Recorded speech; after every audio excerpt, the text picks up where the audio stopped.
check by the time we get there that everyone's still got the link and that's all fine. Generally speaking, if you want to do intro, since there's been various sessions today already where people have introed, let's just do kind of, if you want to drop intro stuff in the chat, do that, because otherwise we will lose the first 10 minutes. But anyway, onwards. Right, okay, so I'm going to share screen.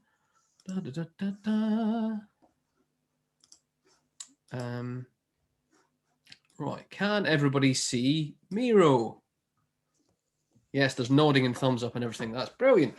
So essentially, this session is called, rightly or wrongly, it's just the name of it, is Mapping the Territory, the Visual Fields of Economics and Design.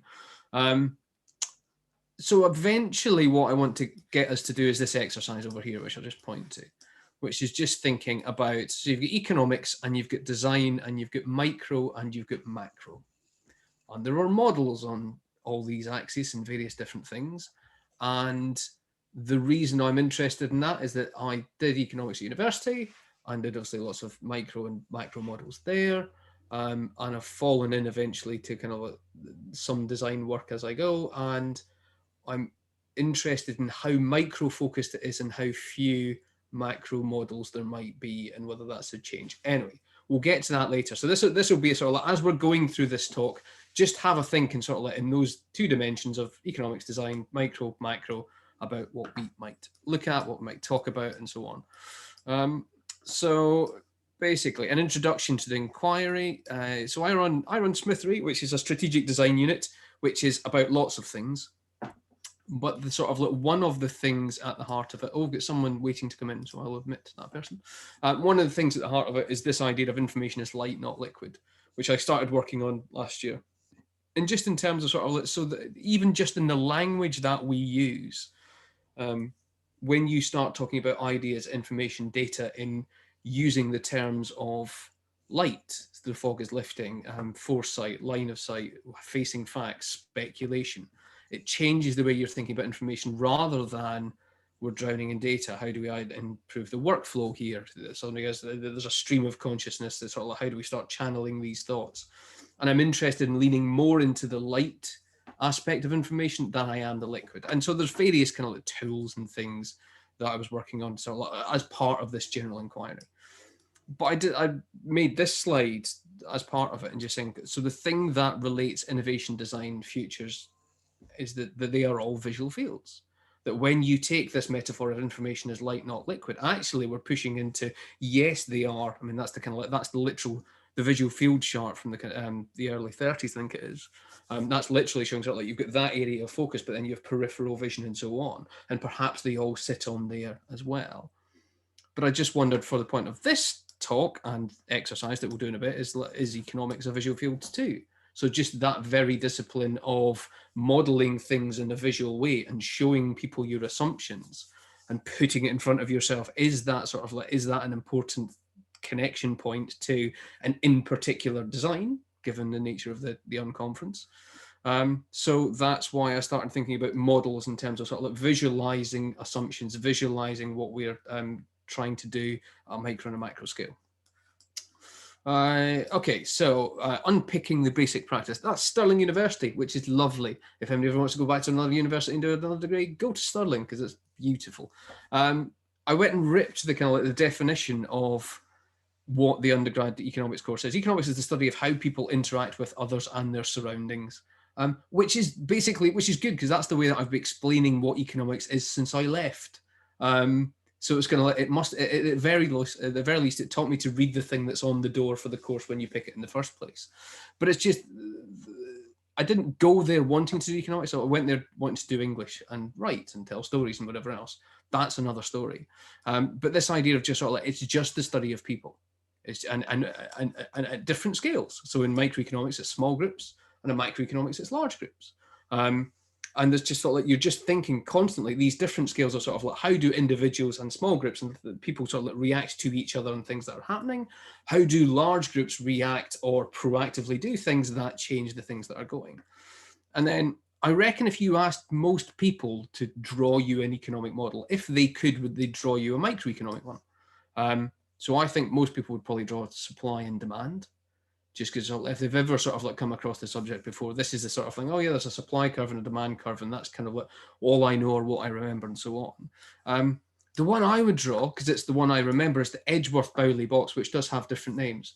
But it's just and the reason I draw that is because it's almost like it's the thing that unlocked economics for me as a student, where I went, this is preposterously brilliant. In that, what you assume there's a market in which there's only two people and two products. That's ridiculous. Why would you ever do that? But it's suddenly realized, all right, this is all a thinking exercise. This is all sort of like just going within the bounds of these assumptions and so on. You can draw things which haven't got numbers on them, but they do have some sort of like vague relation to the kind of like the charts and diagrams that you might have got in physics or chemistry or so on. So, but they're sort of like, it's a different way of using drawing to, perhaps going back to the English thing, to tell stories. And of course, you've got macro economic sort of like models too. You get demand pull, inflation, Phillips curve, etc., etc., etc. But these models are designed, and they are pieces of design in their own right. Just that quote there, sort of like, and I've been doing lots of sort of like searching around for sort of like economics and design and kind of like models and various. So these things are designed. They're designed for you to think about things. They're designed as a kind of like a tool for thinking, a prop. They're designed as a way to explain things to others and then maybe to make decisions at things. But they are pieces of design. But they have, I think, more rules and rigor around them than perhaps sort of like what counts as design conceptual models might have. And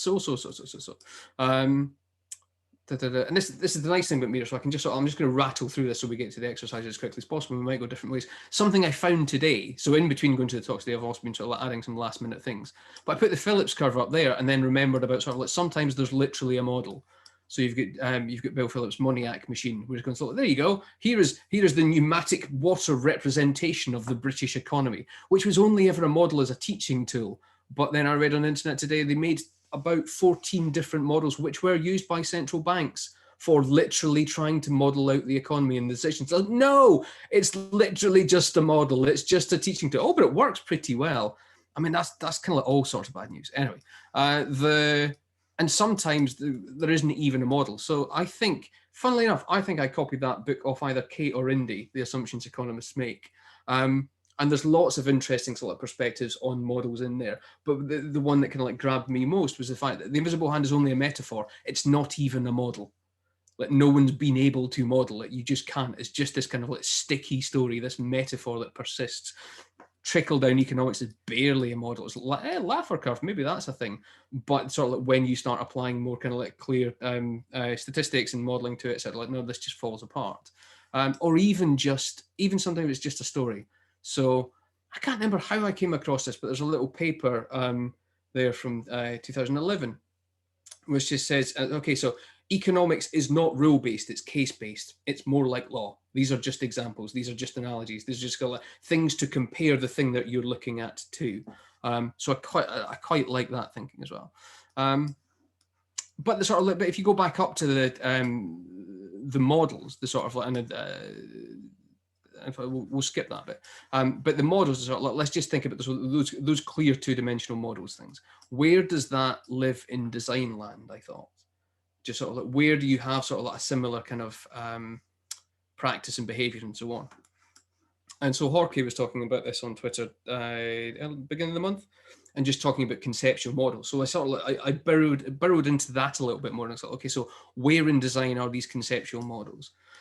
And found that sort of like, so the Dubberley site has lots of kind of like, oh, look, here's all the conceptual models of design which are used. So whether it's the analysis synthesis bridge, map of design research, model communication from Shannon, middle out design, and so on. So there's lots of these conceptual models which are more kind of economics in terms of not as kind of like clearly as design. So there is that kind of level above. But it did make me think that sort of like, oh, okay. And so there's some good guides there as well. So Dan, I took some notes from the course that he'd done of Shelley Evanson's back in the day, and sort of like, and that's still hanging about on the internet. So it's just describing what you would model and why and so on. But having read all that, I was thinking, oh, hang on. are all the microeconomists designers? So all the macroeconomists go off and do macroeconomics things, and they all sort of like go and do big sort of like big maths equations and whatever else and so on. And microeconomists are basically designers, because design get roped in with behavioral economics, and it all became but sort of like how individuals react. No, really, how do they react? What happens? And so I thought Alistair's talk this morning, when you got into the double diamond stuff, was, again, it's about the micro. It's about sort of like the focusing on the individual interactions. It's about sort of like doing something for one particular client. And there's lots of places around where things like the double diamond fall down. There's sort of like, so there was this guy called Dan Nestler wrote this post and going, oh no, look, I've improved the double diamond, but by really specifically focusing on all these different bits of it.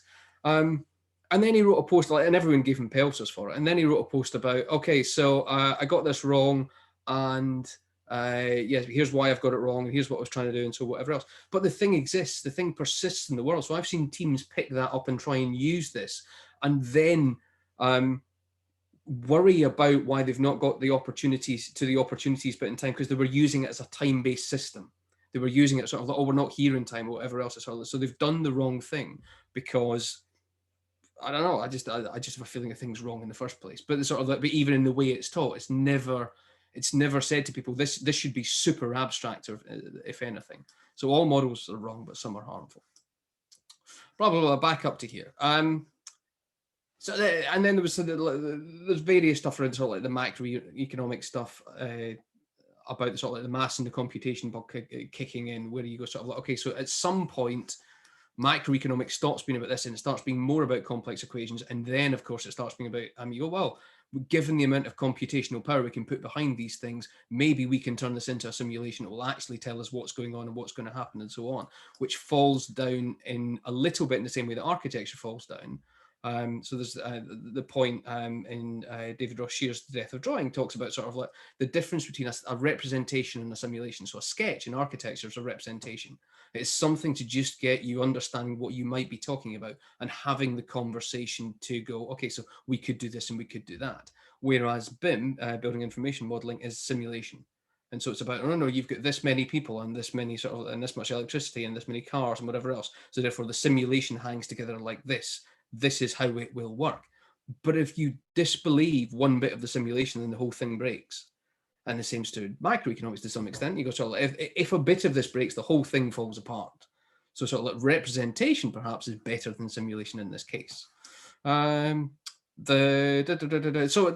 basically I was thinking, from all of that running around the web and just like putting things together, and then just looking back at my own practice, I zoomed out a bit much there, and just thinking about, so some of the models I used to think with are a bit more macro than they are micro. So this one, for instance, is basically called assemblage space, and it takes, if anybody knows the futures cone, it takes the future cone, and actually speaking to Alice's talk from this morning, it thinks backwards as well. So as well as the probable, the plausible, and the possible, and even the preposterous stuff moving forwards and thinking about those things, it asks you about the tangible, the intangible, the remembered, and the forgotten stuff from the past.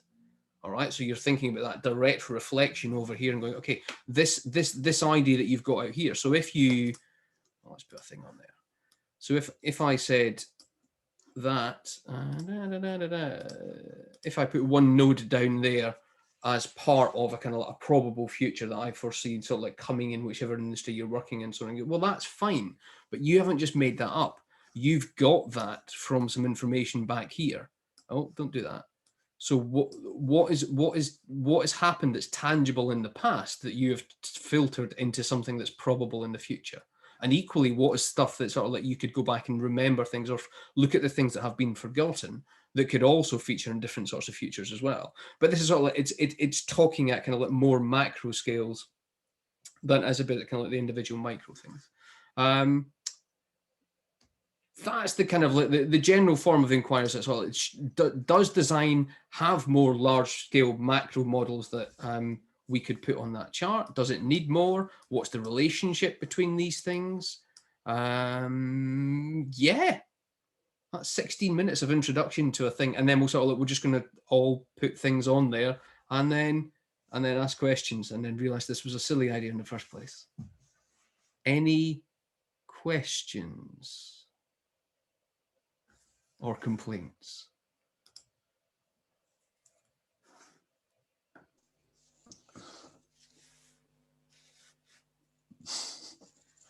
Is this anything like what we talked about, Simon? Is this the thing we talked about in the first place? Yeah, no, absolutely, it's perfect. I mean, this is exactly what I was hoping for as well. And I think the issue with all of these is that there's just so much there, and just like even just to kind of pick out on certain things. I mean, I'm really interested in obviously the assemblage space stuff in its own right, and I think that linking to the past and all that kind of way of thinking through to future stuff. But you're right, that question around microeconomists, designers, I think is really interesting. I have been like, in the kind of thinking about this whole unconference, this idea of macro design, I think is really fascinating and what it means. And I've just started thinking through what some of the things I've seen are that might fit into that, but I'm interested to explore that more. So yeah, definitely. Well, I'm going to suggest that we spend till 25 past just putting post-it notes on that thing, or drawing connections, or copying and pasting models from the internet that and then we'll just start kind of like navigating around it together. That sounds good. All right.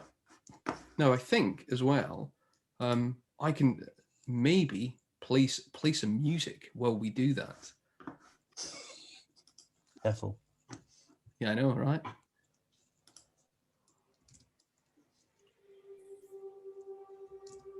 Is that working? Can you hear that? Hear it. Yeah. All right. So, right, till 25 past, the Miro board, I'll paste the link back in for new arrivers. And that, yeah, just add some things to the board. There could be questions, could be other models, could be whatever you like.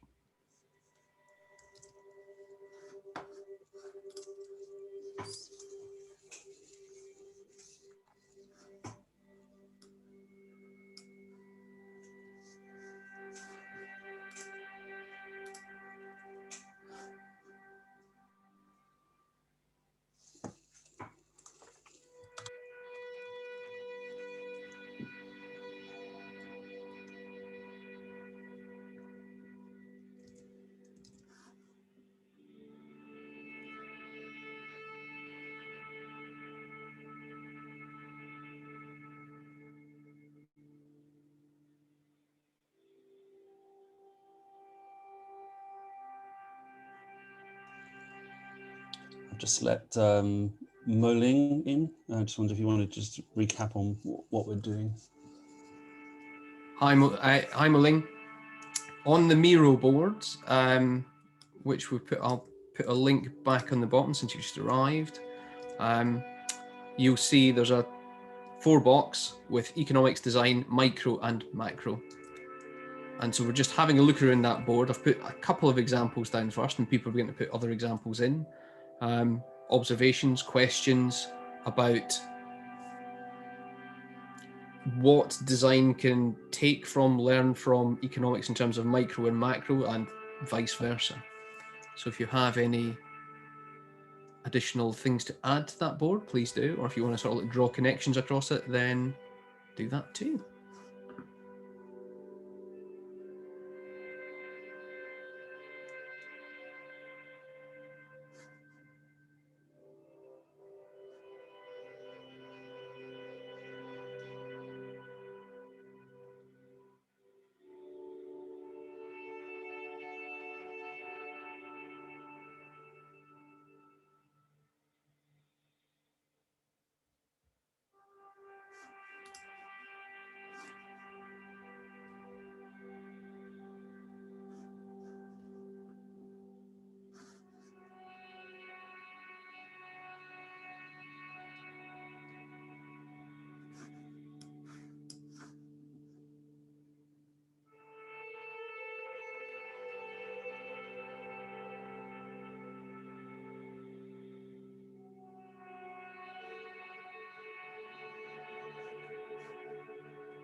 Okay, almost there.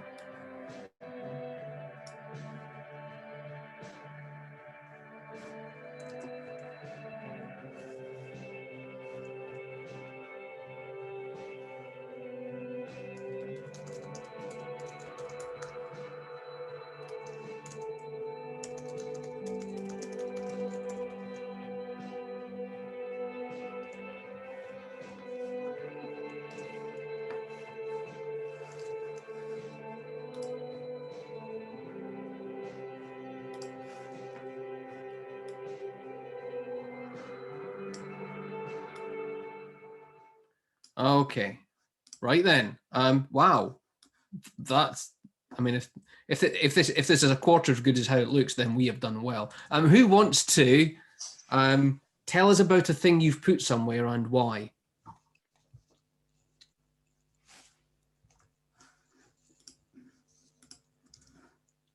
No one. Shall I volunteer someone? Oh, Indy's going. Yep, Yeah, go. So my little sticky note is probably actually belongs in an economics and design conference, design and economics conference, but DGSE is an example. It's only partly a model in economics. It's actually something that shapes how things are done. So it's actually a design, even though it's a model. Mm-hmm. That's really interesting. Yeah, and there's a little bit of Goodhart's law in that, of kind of sort of, as soon as you design something to explain something and try and use it again, it changes how the system works. Oh, absolutely. But also a lot of economics thinks it's science when it's actually engineering or design. Like they're building markets, not discovering them. There was an interesting quote in the assumptions economists make, talking about, often economists say that sort of like it's more like physics or chemistry, but how many physics or chemistry people think, no, this is economics? Answer, no one. Excellent. How should we do this? If you put your hand. Oh, sorry. Go on, Simon. Yeah, no, I was just I added something into the top left there, which was basically just a curve of diminishing marginal utility. This one regarding ice cream, because I always think it's quite a funny one. This idea of diminishing marginal utility, when you have an economy that's kind of geared towards kind of wealth generation, and at the heart of it is a well-known bit of kind of utility theory around the fact that more money doesn't make you happier, and in fact, if it goes anything like the ice cream curve, it's going to end up making you a lot less happy. So I always think that sort of utility theory in this is always quite interesting. Nice. Joanna is busily sort of like moving things around and utterly prolific, as we may expect. And Joanna, give us a quick guided tour. Oh, I just had to move everything around because I had micro and macro mixed up by accident. Sorry, but I'm putting all the images in the wrong quarter. So that sounds like my whole degree. I put some images from a paper I wrote where I had a whole stash of images. So I put them up on your axis. I put a few more by Kate Rayworth. I think people will be familiar with those. Probably expanded on your one donut one. The other two are these two, the traditional sort of economic model, and then just a more simplified one, which I wanted to put right in the middle, because she's very sort of designerly in her. Although she's not a designer, she talks a lot about how design could contribute to this sort of expanded economic vision that she has. So I thought that it would be kind of nice to theorize that as sort of in between economics and design. And then I put some other ones of the feminist economic iceberg, and then the double circles, the sphere of production and the sphere of consumption, which is a model based on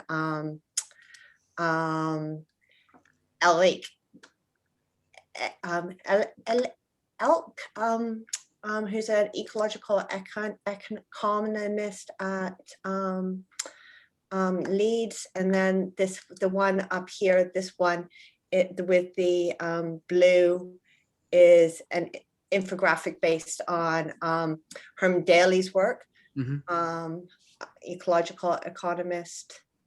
So I put those all in the macroeconomics section. That's great. It's sort of like that. I think it's sort of like your intuition there about sort of like Kate Rayworth's work is, and similarly, so like when I first put the first examples on there, I had it go, well, this is macroeconomics. I'm like, yeah, but it's the most designerly macroeconomics thing I've ever seen. And funnily enough, I've been talking to a client about taking that model and just getting them to run all of the different lines against it and go sort of like, rather than each brand sort of like thinking, oh, we should have one purpose, you know, like every brand should understand their impact across the whole donut. So it becomes a macroeconomic tool, but it's also a design tool. It also changes all of the different things that they do across all these different spheres.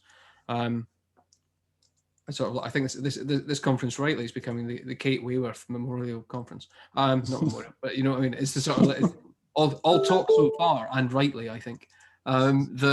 So that I think that's populating the kind of like macroeconomic stuff brilliantly, because it's sort of like, it's also like filling the kind of like the gaps in my knowledge from the last 20 years of having run away from doing economics. I went to the Bank of England Open Day, the graduate Open Day, and thought, these are not my people. Let's bury down into the macro design. Sorry, John, quickly. Just one very quickly is that one of the things which actually got me to start talking about this with Simon back a year and a bit ago was, one, I just finished reading Design and Economics, Kate's book, but also, you know, I have been reading and rereading Joanna's book as well. So it's those two books which basically were the sort of stimulus for me to sit there and go, oh, it would be good if we could have something where we could start talking about this in this connection thing here. So although I haven't added a diagram in there, that's my one single contribution. Brilliant, thank you. I think so. I mean, the whole conference, I think, is kind of is a fascinating idea. And just sort of bringing those two spheres together, when they are not publicly as close as they might be, or could be, or should be, or need to be. I think it's sort of like, that's brilliant. So tell me about macro design, people. Can I make a very quick observation on the macro design corner?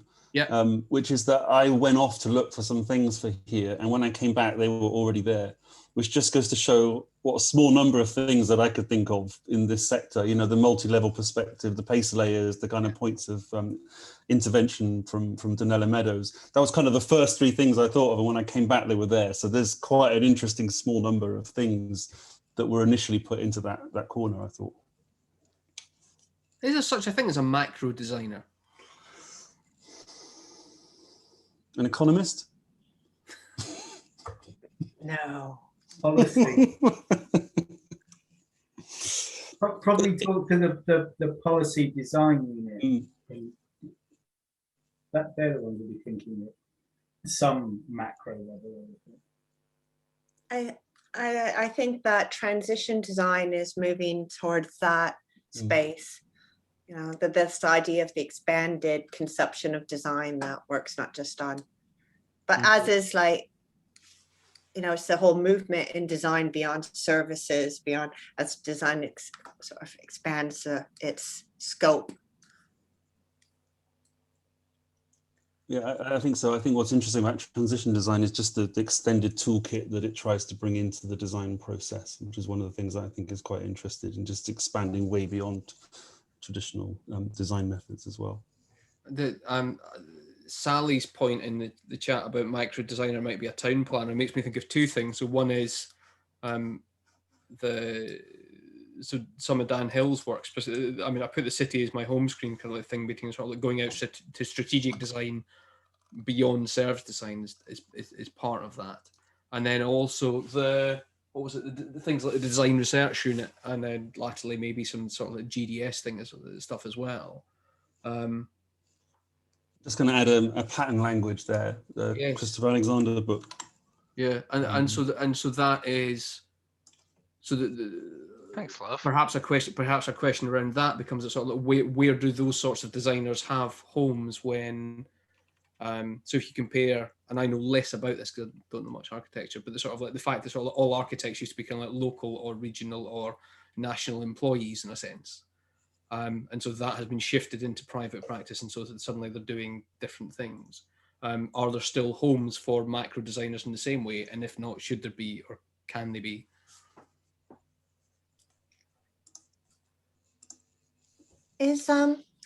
I don't know, would it be possible for people to put little captions next to the images that they put in? Because I'm really interested in the source of, especially this one, the Donna Meadows one with the little icons. I don't know who contributed that one. That's a very good idea, because what I'll do is I'll leave this Miro board open as well for, well, in perpetuity or until they come at me for money. No, I think it will just stay open. So if you've put stuff down, because you just sort of like annotate with a little sticky note or a comment box for future reference, that'd be useful. And whoever it was that did the Donella Meadows one, who wants to talk about it? Yeah, that was me. I just searched for it, really popped up. That's really lucky. Every time I look for it, I get a really ugly version. So it's quite nice. Yeah, depends if you use like Ecosia or Google, I guess. I think Ecosia is wanting Donella Meadows bumped up. I use DuckDuckGo. Maybe that's where I've gone wrong. So I was gonna...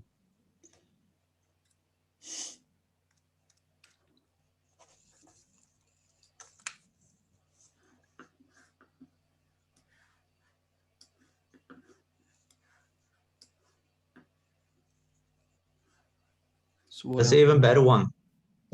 You've got an even better one. Yeah. Well.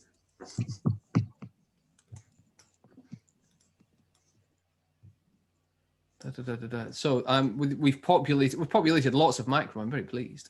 What else have we got down here? So we've got pattern language coming up. We've got Donella Meadows one. Where is it? If you looked at this as a collection of stuff, where is this stuff taught? On what sort of course do you get that? Creative sustainability. That's what I'm studying at Alto. Can I also say I teach a lot of this stuff on my course. So when I say teach it, we look at it. We look at it together and ask questions. Go, what? Exactly. So it's sort of like so it's in the kind of like it's in a design curriculum generally. Where is it in design application? So if you're a practitioner, where do you sort of like, if you come out of that design education, where do you get to use this stuff versus empathy maps, double diamond, whatever it is on the left-hand side? Gotta find your way, I think. I don't think there's a set position. I mean, I've seen that diagram used in a lot of like the transitions design lectures. So where designers are showing how they're going to change a food system, for example, and then they map actions on top of the different levers, sort of make it concrete. I can honestly say, as a content designer, I don't use any of this stuff at all. You know, I use the service design doing book. Mm-hmm. Think about failure demand, which is on there straddling design and economics a little bit. But yeah, all of this other stuff is completely new to me in the bottom right quadrant. What do you think about it? It's difficult to really see when it's not in context, when you're not thinking about a specific problem.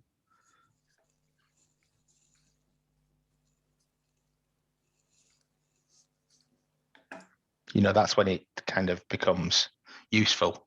Mm-hmm.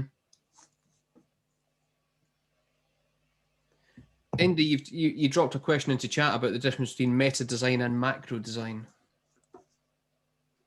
it just came to mind as you were we were sort of riffing on what might be a macro designer, or who might be a macro designer, and tools and things. So things like a pattern language almost seem to me to be edging towards like the meta of design more than necessarily the macro.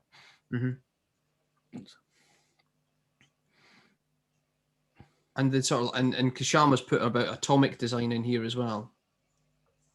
I know you had some noise in the background, Kashama, before, but if you can turn on, that'd be great. But if not, just type. Yeah. So I put that in because atomic design is something that for the past few years, 3 or 4 years, has been quite popular. So it's putting in atoms and then molecules and all of that of design. And mainly platforms do use that. So designers at platform companies like Facebook and Google, they do use that.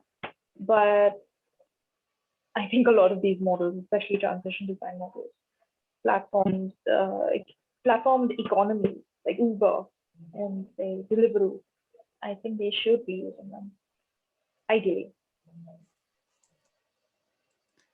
So the sort of so is atomic design like the micro interaction stuff by Dan Saffer? That almost like kind of what are the kind of like the tiny little things that make changes within those systems? Yeah, I think so, and it's also sort of creating a pattern at each level. Pattern language, I think, if I'm getting that right. It's hard to describe it. Maybe I'll put up a link later. So here's a thing. That's made me wonder if this might be totally wrong and really disappointing conclusions. And we've got 4 minutes left, so I better be careful here. So actually, if you took kind of like atomic design, micro design, service design, macro design, meta design as a kind of as a thing, you've got 5 there. So maybe the sort of like it's not about the sort of like maybe micro and macro are too binary as definitions, and there's lots of kind of like space in between that the economics should be going sort of okay, so it's not just micro and macro. What is atomic economics? Ooh, what is meta economics, and sort of like, and just and almost have the same 5-point scale to run for each, and just sort of like have swap those kind of like different complexities over and go so what is the economies of to be a sort of like an atomic economist, and sort of like what do you go like, I concern myself with the last hour, not just the sort of like the interaction over the course of a day or sort of the exchange of goods, etc. So like what are the economic forces at play in the last hour for something? I don't know. I think that fits with the whole the meta things that Indy was talking about as well. Definitely, this idea of just nested layers of things. I mean, that's what pattern language is about. Is about how a doorknob fits in a door, which fits in a building, which fits in a village. And again with the Donella Meadows, it's like the scale of this small scale, and it's different, but it's kind of a linking thing, isn't it, between those sort of maybe 5 or however many levels you want to talk about. So that's or maybe I'll just share something quickly again. So on that paste layers, because paste layers is in there, obviously right there. So that the other model I've got up the top there, which is not just the assemblage based stuff, is called Zenko mapping, but that's based on running Stuart Brand's paste layers from How Buildings Learn versus paste layers from Clock of the Long Now. So basically, this is the people axis. This is social interaction. So if you imagine this is kind of like the fastest sort of like fashion stuff here from the original Brand thing all the way to kind of like culture, probably not nature, but culture down here, the work of all people. And then you sort of like, you run it against the stuff on a table in How Buildings Learn all the way up to kind of like the site, the structure, the city at large and so on. And it's just a way of kind of going to and from around the layers. And so actually the sort of like, it might be something that you could map and sort of like, so if you are concerned, so you take off those axes, but go sort of like, if you are talking about tiny interactions of just one person, then what might that look like? Or maybe it's like and also based on the same axis, there's another thing based in here. called the obliquoscope. Blah, blah, blah, blah, blah, blah. Is it going to zoom in? No, it's too small. Maybe I'll talk about that another day in this sort of random unconference thing that you've done.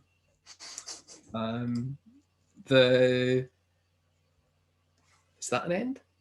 No, that can't be the end. Any final thoughts? Jerry's final thought. Or Joanna's final thought, surely. Sorry. I have one. Go on. Sorry. So I think the issue, especially with platform economies and gig economies, is often that what's happening at the micro level is pretty well defined and it's not a problem. What the effect is at the macro, or when the S curve, when everybody's on there, it can be pretty devastating to, say, the labor market and all sorts of things. So I think there should be something about that. And also there's such a dynamic change each time there's a big group that comes in. Yeah, I think the design community should think about these.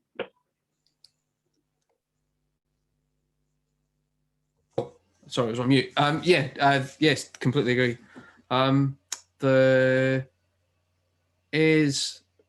So what was my initial kind of like inquiry question as well? Are there things that the design can learn from economics and economics can learn from design in terms of modeling? Yes, but maybe it's just all messy and it's all connected anyway, and it's just about how you look at it.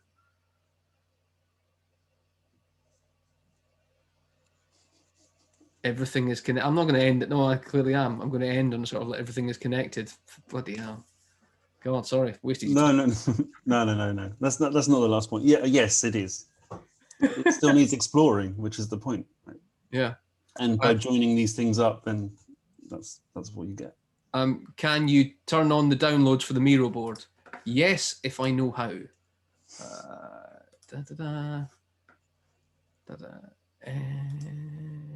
How do I do that? Sharing settings, permissions. Who can copy? Sorry. I have a comment. I really like this idea of what designers and economists can learn from each other. Although I think it's like, I don't think most economists think they have anything to learn from designers, because they assume that they're doing some kind of science. It's implicit in the name. Economists assume that they know it all. Yeah, and designers have more of this idea of knowledge as the sort of generative process that comes from the ways in which we engage with, well, not all knowledge. Obviously, there's different types of knowledge out there, but certainly within the context of this sort of space where it's like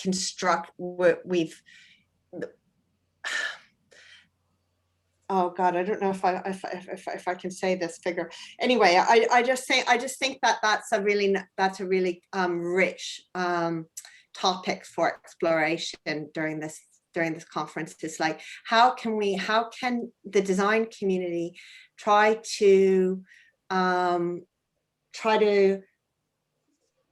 build more capacity around that, to like really demonstrate how we could contribute, because I feel like that's Kate Rayworth's sort of call to the design community. Like she talks about design so much in her book. Like, she talks about drawing constantly, and she's a real, and she's not a designer, and yet it's such a big theme in her book. So, and I feel like we haven't really responded well enough, like considering considering the need for a response. So, potentially we could,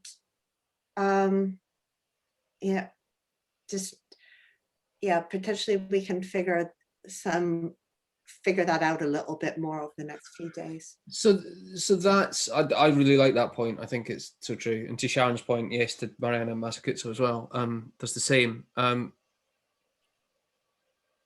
as some of it can come back to sort of like the definition of, well, what is design anyway? And the sort of like, you suddenly go, oh, but everything's design with a small d, and you go, yes, but that becomes like everything is digital. And it's not just, as Russell says, it's not a useful thing to say that everything is design or everything's digital. It's just kind of like, well, what do I do with that? But to the end of, so some of the models on that board that you've all put together are going sort of like, if there are more applicable ways for designers not just to see them but to use them, the stuff that's taught in, so to Dan's point about this is service design doing and so on, you're going, all right, that's just low level micro atomic design, etc. That's not good enough. If you're a designer, you need the book that's doing the kind of like the practical toolkit for using some of these things when you get to clients, when you get to work for government bodies, when you get to work for local planning departments, when you get to sort of like, how do you apply these models, not just, and Alistair from this morning will back this up, not just the bloody double diamond, thank you. How do you apply some of these things in order to kind of like, to Joanna's point, to rise to Kate and Mariana's and others' challenge? I mean, that's a much better ending than just everything is connected. Let's stop there. Well, sorry, Andrew, did you have something you wanted to say? Oh, yes, go. Sorry, hands up. Just yeah, some last points, because yeah, I have background in economics myself and went into this design course, creative sustainability, and you know, economics is not just about these models. That's just new classical economics, or like new classic, that are based on these. And I'm also doing rethinking economics in Finland, and I think the organization could also work more in terms with design. So maybe put that on some more.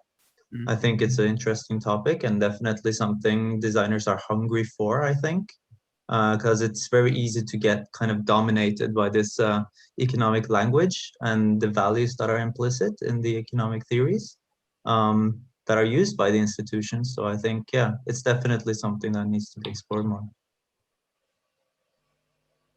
Thank you. Mark? Yeah, I was just a couple of things quickly. So, I mean, just the idea of if we start reducing everything's design, I'm sure the response will be everything's economics as well. From that point of view, the other thing was William Davis, in the introduction to his book Economic Science Fictions, there was just a paragraph in there which is like, where was the design school for economies? You know, what the Bauhaus for economic design, sort of, which I found as an interesting provocation, and I think that sort of speaks to some of the ideas that we talk about.